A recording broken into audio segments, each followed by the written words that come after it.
اللہ ہی اپنے بندوں میں سے جس کے لیے چاہتا ہے روزی فراخ کر دیتا ہے اور جس کے لیے چاہتا ہے تنگ کر دیتا ہے۔ بے شک اللہ ہر چیز سے واقف ہے۔ اور اگر تم ان سے پوچھو کہ آسمان سے پانی کس نے برسایا، پھر اس سے زمین کو اس کے مرنے کے بعد کس نے زندہ کیا، تو کہہ دیں گے کہ اللہ نے۔ کہہ دو کہ اللہ کا شکر ہے، لیکن ان میں اکثر نہیں سمجھتے۔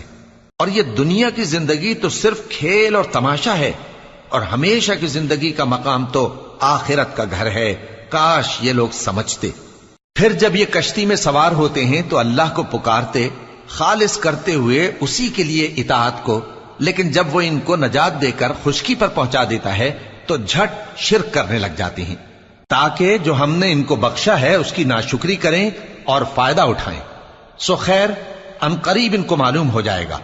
کیا انہوں نے نہیں دیکھا کہ ہم نے حرم کو مقام امن بنایا ہے